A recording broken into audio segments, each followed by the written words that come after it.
संस्पृशे जानुयुग्मं पुरस्कृत्य साधयेन्मण्डुकासनम्. Next up is Uttana Mandukasana. Now, maintain the same sitting posture. Bring your hands behind your back and hold on to opposite shoulders with your hands. As you gaze up to your third eye, visualize yourself as a frog. Keep your tongue in Manduki Mudra and engage Uddiyana Bandha and Mula Bandha in Uttana Mandukasana. मण्डुकासनमध्यस्थं कुर्पराभ्यां धृतं शिरः एतद्भेकवदुत्थानम् एतदुत्थानमण्डुकम्. Next up is Simhasana. Now cross your feet and sit on your ankles. As you keep your hands on the knees, gaze to your nose, stick your tongue out and exhale forcefully again and again as you visualize yourself as a lion in Simhasana. दक्षिणं सव्यगुल्फेन दक्षिणेन ततेतरं हस्तौश्च जान्मौ संस्थाप्य स्वाङ्गुलिश्च प्रसार्य च. Next up is Padrasana. Now bring the soles of the feet together, the toes pointing backwards, and your knees open wide as you sit on your heels. Cross your arms behind your back and hold onto the big toes in Prana Mudra as you tuck your chin to the chest in Jalandhara Bandha. Contract the perineal floor in Mula Bandha. Gaze to the tip of your nose, visualize Swamiji, and return to buzzing like a bee on the inhalation and exhalation in Brahmari Kumbhaka as you perform Padrasana. गुल्भौ च वृषणस्याधो व्युत्कर्मेण समाहितः पादाङ्गुष्टौ कराभ्यां च धृत्वा च पृष्ठदेशतः. Next up is Kakabhushandi Asana. Now place your feet flat and keep your knees open wide as you bring your arms in and around the raised knees and interlock your fingers behind your back in Parusha Mudra. If you can't reach your fingers, just reach as far as you can. Gaze to your nose and visualize yourself as a crow as you perform the Mula Bandha. प्रथमे वेसकौकटठाने द्वौ हातपगौमी च आने. Now place your arms flat on the ground in front of you and bring your knees onto your arms towards your armpits. Lean forward and down as you find balance and lift your feet off the mat. Visualize Swamiji. Keep buzzing like a bee in Kanipavasana. आसन को गुण आशीदुष्टा होई तो आची होई. The next asana is Kapali Asana, a headstand posture. You can lean against the wall or ask a partner to aid you in the performance of this asana. As you gaze to your nose, visualize Swamiji in your inner space and perform the Mula Bandha. शीशा धरती टेकी भगदो भूमि लिबाऊ चाकू करे. Gently lower your body back down. From a squatting posture, place your hands on the mat in front of you and then twist your body to one side as you align your elbows with one knee and one hip. Lean onto your elbows and extend your legs to the side as you balance on your arms. Gaze up towards your third eye, visualize yourself as a peacock. Breathe in Rechaka Kumbhaka, exhale all the way and hold your breath in Parshvamayurasana. मयूरं दण्डवत् कुर्यान् मायूरं दण्डनामकं कुर्यान् मायूरं पार्श्वाभ्यां मायूरपार्श्वनामकम्.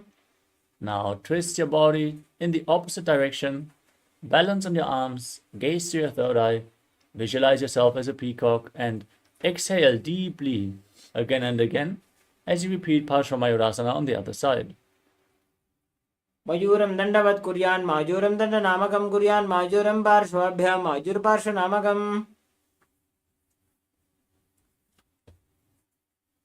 Now place your hands flat on the mat and step your feet back into a plank position and then step one foot outside and in between the two hands.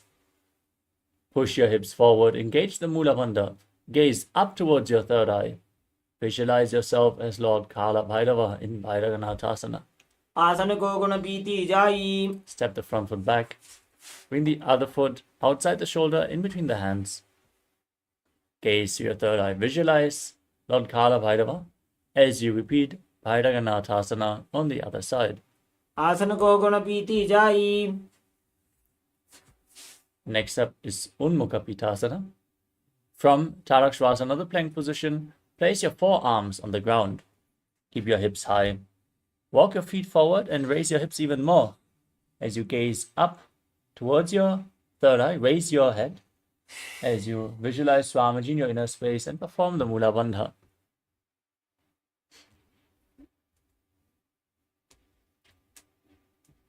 भून्यस्तौ जानुनी हस्तौ चतुष्पदमवाङ्मुखम्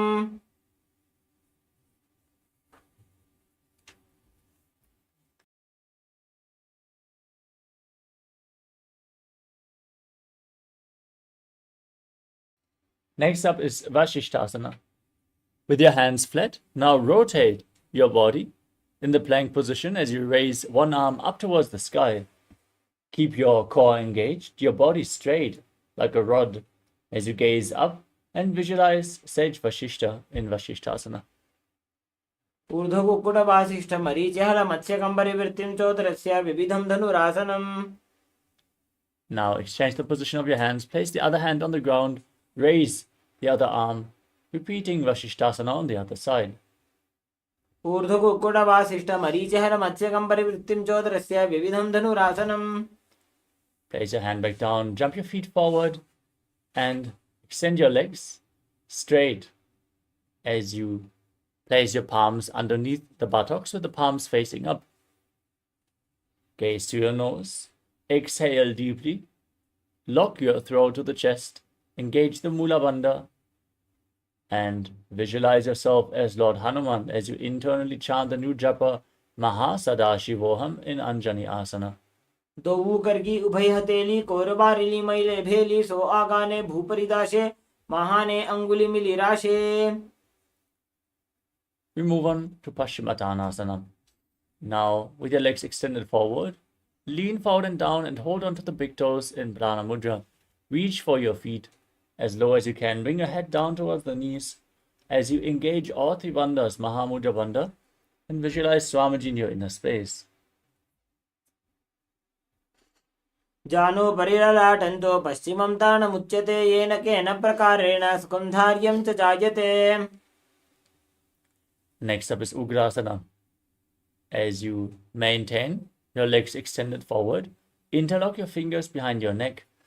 Lean forward and down. Bring your elbows outside the knees, your head in between the legs if you can.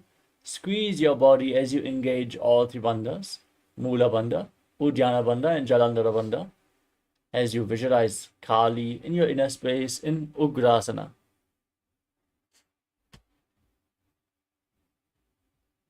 स्वबाणिभ्यां दृढं धृत्वा जानोपरि शिरण्यसेत् आसनोग्रमिदं प्रोक्तं भवेदनिलदीपनम्. Next up is Marichi Asana. Now step one foot in towards the perineum. Keep the knee raised. Lean forward and down. Bring the arm in and around the raised knee as you interlock your fingers behind your back and bring your head as close to the knee as possible as you engage the Mula Bandha and visualize yourself as Sage Marichi. उत्तानपादं क्रौञ्चं च मरीचिं वीरभद्रकं नटराजं त्रिकोणं च सुप्ताङ्गुष्ठप्रसारणे. From this posture, now drop the raised knee to the side. Keep the heel against the perineum and lean forward and down, holding onto the front foot with both hands. Gaze to your nose. Exhale.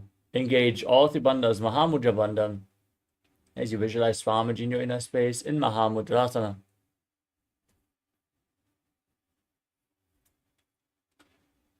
महामुद्रां प्रवक्ष्यामि तन्त्रेऽस्मिन् मम वल्लभे.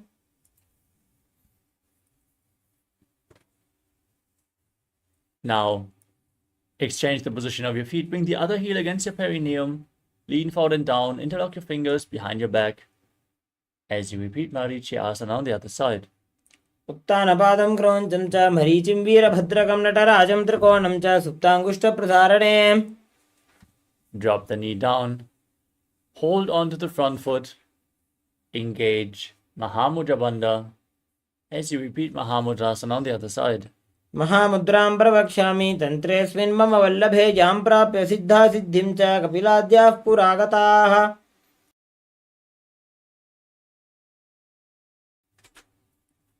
Now sit with the soles of the feet together in front.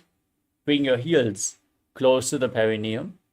Interlock your fingers around the toes and hold your feet firmly As you push your knees down towards the ground by the strength of your groin, open up your hips intensely. As you gaze up towards your third eye, contract the perineal floor in Mula Bandha. Visualize Swamiji and exhale all the way as you internally chant Mahasadaशिवोऽहम् in Bhadrasana too. गुल्फौ तु वृषणस्यादः सीबन्त्याः पार्श्वयोः क्षिपेत्. Next up is Gvalipavasana. Now extend your feet away from the body and keep your hands on the knees. As you gaze to your nose, tuck your chin to the chest, contract the perineal floor and visualize Swamiji in your inner space.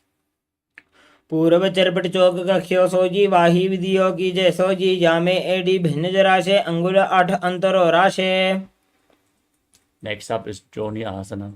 Now bring the soles of the feet together, the feet back in towards the perineum.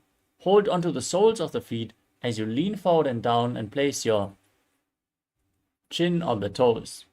Gaze to your nose and visualize the Yoni Mandala, which is projected on the screen and is the visual representation of Devi Paramashiva Shakti herself.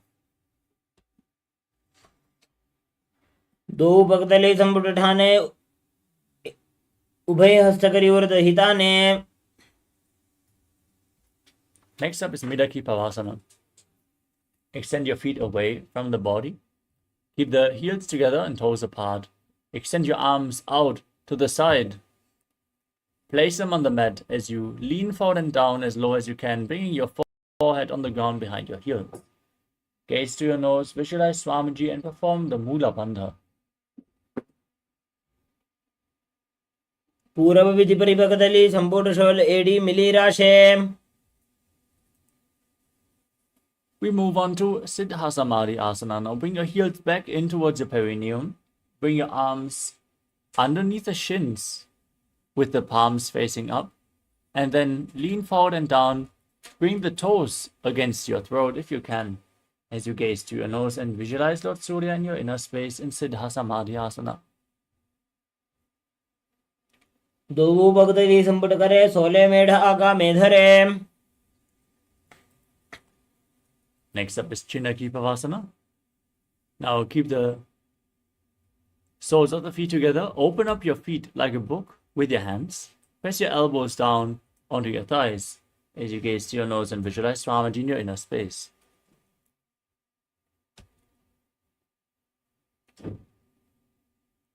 दो पगा की AD धरती मगिवा मेढ लगावे. Next up is Charapata Chokasana. Now bring the soles of the feet together, heels against your perineum, and place your hands on your knees, gently pressing the knees down towards the ground as you gaze to your third eye. Engage Uddiyana Bandha and Mula Bandha and visualize Swamiji in your inner space. दो वो पगतले संपुट धारे आगा ने कर जारे पसारे घोड़ा भूसो लगता राशे हाथ दो वो घोड़ा परिदाशे. Next up is Bhairavasana. Now, keep the soles of the feet together. Bring the toes down to the ground and raise your heels up, twisting your legs. You can use the support of your hands if needed. Then keep the knees down and place your hands on top of the knees in Bindu Mudra. As you gaze up towards your third eye, engage Uddiyana Bandha and Mula Bandha and visualize yourself as Lord Kala Bhairava in Bhairavasana. गुल्भौ संपीड्य जान्योन्यं व्युत्क्रमेणोत्थितं शनिः जान्वोः पार्श्वगतौ हस्तौ दण्डवद् भैरवासनम्. Next up is Samanasana. Now keep one heel against the perineum and lift the other foot against your chest with both hands. Gaze up towards your third eye. Exhale all the way and contract the Mula Bandha as you visualize Swamiji in Samanasana. समानासनमावक्ष्ये सिद्धमन्त्रादि साधनात्. Now raise one leg over top of the respective shoulder and extend the opposite leg forward. Keep your hands on the mat and gaze up towards your third eye as you contract the perineal floor and visualize Swamiji in Apanasana. केवलं पादमेकं च स्कन्धे चारोप्य यत्नतः. Next up is Samanasana on the other side. Now press the other heel against your perineum and lift the opposite foot against your chest. Gaze to your third eye, visualize Swamiji in Samanasana on the other side. समानासनमावक्ष्ये सिद्धमन्त्रादि साधनात्. Now repeat Apanasana on the other side. Lift the other foot over top of your shoulder. Extend the opposite leg. Gaze up. Visualize Swamiji. केवलं पादमेकं च स्कन्धे चारोपे यत्नतः. Now stack your knees and bring your heels to opposite hips. As you interlock your fingers, place them on the knees. Gaze to your nose. Visualize the face of a cow. As you start breathing in Siddhkari Kumbhaka, press your tongue up against the palate of the mouth without touching your teeth and hiss through your teeth while inhaling. As you perform the Mula Bandha and internally chant the new japa Om Nithyanandoham in Gomukhasana. सव्ये दक्षिणगुल्फं तु पृष्ठपार्श्वे नियोजये दक्षिणे अपि तथा सव्यं गोमुखं यथा. Now hold on to the big toes and Plana Mudra with index and middle fingers. As you gaze to the tip of your nose, perform Uddiyana Bandha and Mula Bandha and visualize yourself as Rishika Anasuya in Anasuyasana. दक्षिण गोड़ नीचे उठाने, बाहों ताके ऊपर आने.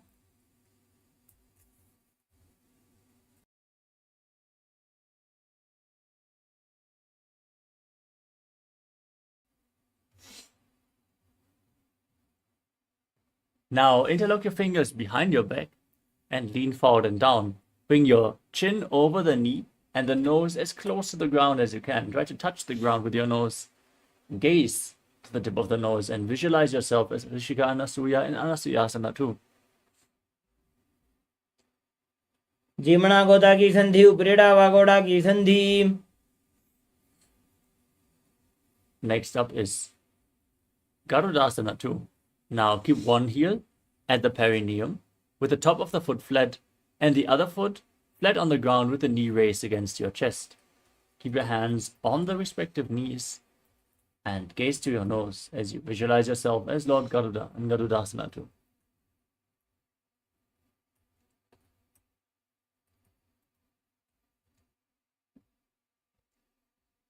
डाबोपक मोड़ी एडी माहिलो गुल्फ मूलद्वारनी चैदे.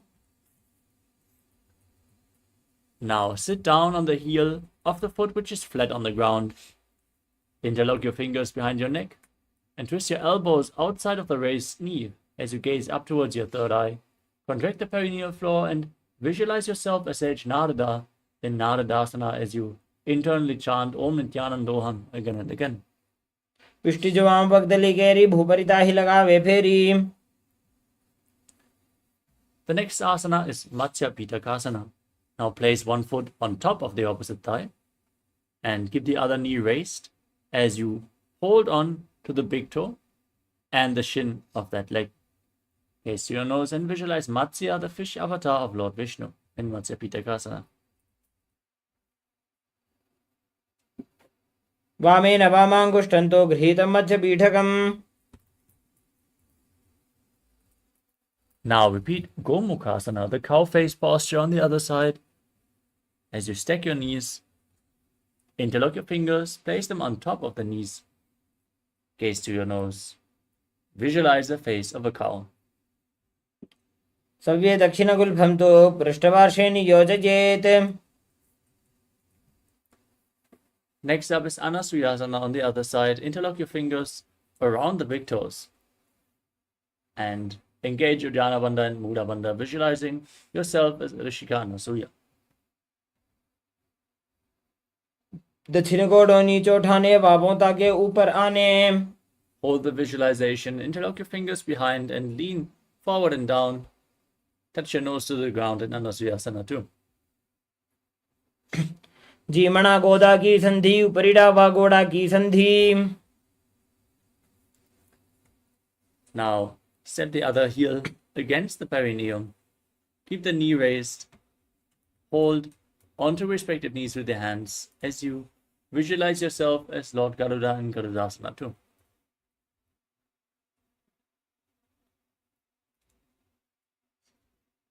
डाबोपक मोड़ी एडी माहिलो गुल्फ मूलद्वारनी चैदे. Now repeat Naradasana on the other side. Sit down on the heel, interlock your fingers behind your neck, twist your elbows outside the raised knee, and visualize yourself as Sage Narada. पृष्ठ जो वाम पग तली केरी भूपरि ताहि लगावे फेरी. Now place your foot onto the opposite thigh, hold onto the shin and the big toe. As you gaze to your nose, visualize Matsya, the fish avatar of Lord Vishnu, as you repeat Matsya Pitakasana on the other side. वामेन वामाङ्गुष्ठन्तो गृहीतं मत्स्य पीठकम्. Now we'll enter into Matsya Indrasana. Extend your legs and then place one foot onto the opposite thigh. Raise the other knee, keep the foot flat, and twist your elbow outside of the raised knee. In the raised hand towards your head, and place the other hand on the ground behind you. Gaze up towards your third eye as you visualize Sage Matsyendranath, the master of Hatha Yoga.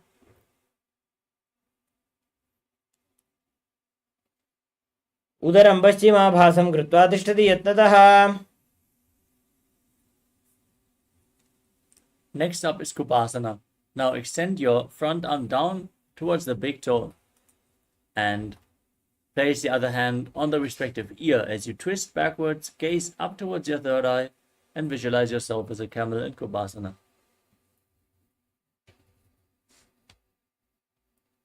आसन को गुण झोलो जाए. Now keep holding onto the front foot and place your back hand on the ground behind you. Twist your spine even further, keep your back straight as you gaze to your third eye and visualize Sage Matsyendranath and Matsyendrasana too.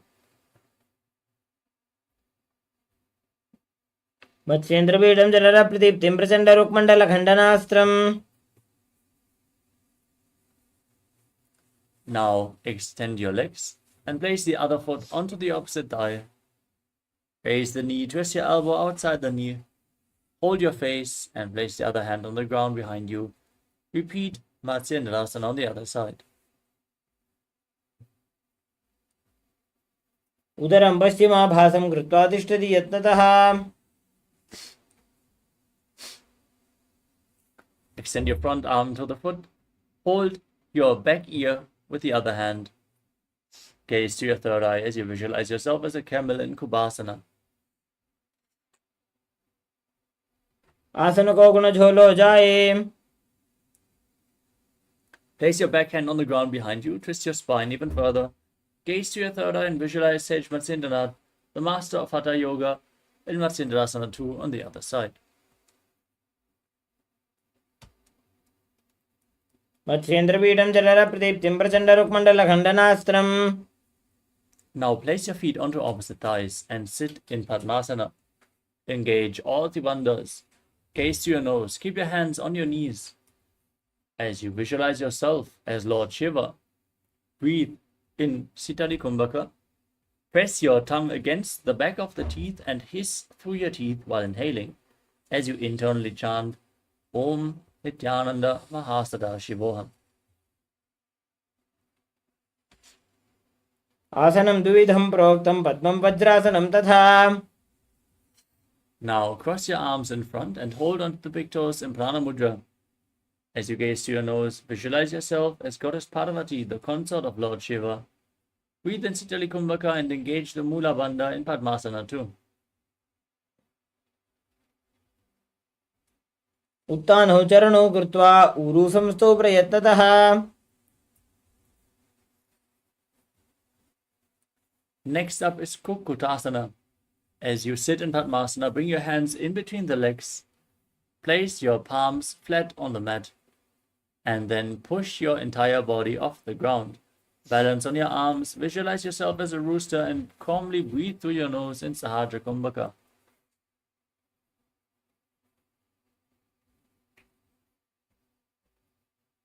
पद्मासनं सुसंस्थाप्य नान्वोरोरन्तरे करो. Next up is Baddha Kiki Asana. From Padmasana, rise up onto your knees. Place your hands flat on the ground in front of you with the fingers pointing towards your body. Then bend your arms. Bring your navel towards your elbows, and lean forward and down as you balance on your arms, lifting your knees off the mat. Visualize Swamiji in your inner space as you do so.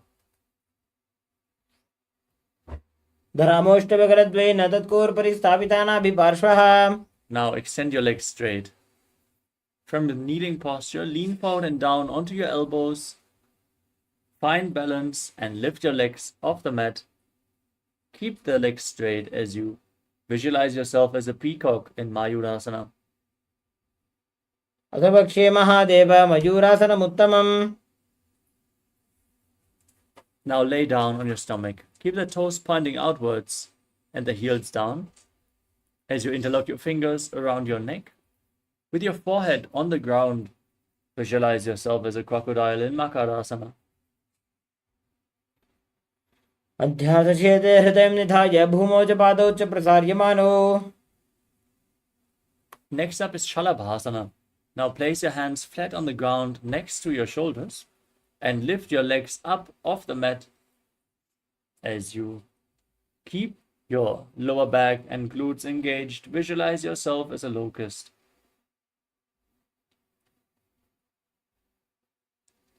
अध्यासचेते करयुग्मवक्षं भूमिवष्टभकरयोस्तलाभ्याम्.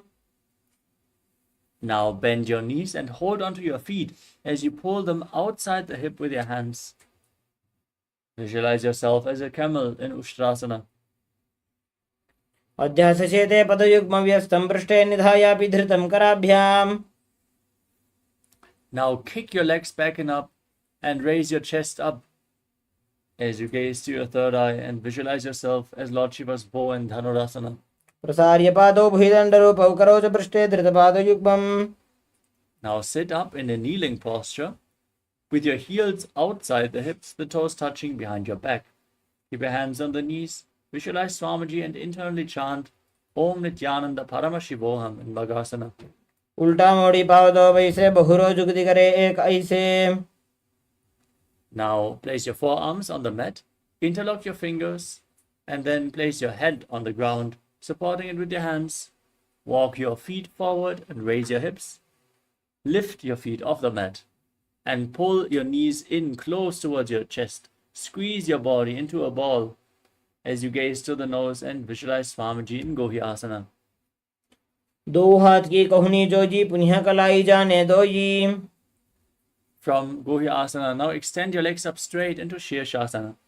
Gaze to your nose and visualize Swamiji in your inner space as you breathe calmly through your nose. विपरीतं मण्डलं च द्विधैव विदितं हिनः. Gently lower your legs down. Come to a seated posture. Extend your legs out in front.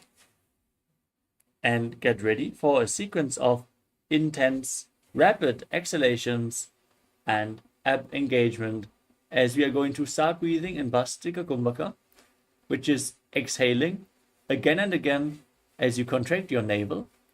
Don't inhale, just push the air out. Your body will naturally let the air flow back in.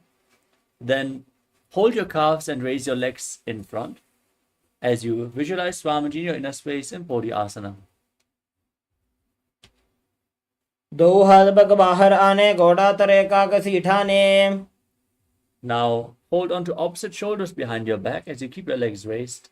Gaze to your third eye. Keep rapidly exhaling in Parighasana. उत्तानशयनं कृत्वा पादौ मिलित्वा प्रसार्य. Now extend your arms out in front. Keep the legs raised. Gaze to your third eye. Visualize yourself as a boat in Naukasana. उत्तानशयनं कोर्पराभ्यां भूमिं वष्टभ्याम्. Now join the soles of the feet and pull them against your chest. Keep breathing in Bastika Kumbhaka as you gaze to your nose. Visualize yourself as Lord Buddha in Uddhasana. पगदले संबोध करी हाथस्य पग ऊंचाई. Now breathe calmly. Lay on your back with the feet flat, the knees raised, your palms flat on the ground behind your heels, and push your hips up. Engage the perineal floor and tuck your chin to the chest as you breathe in Murcha Kumbhaka, keeping the throat lock engaged as you exhale. Gaze to the tip of your nose. Visualize Swamiji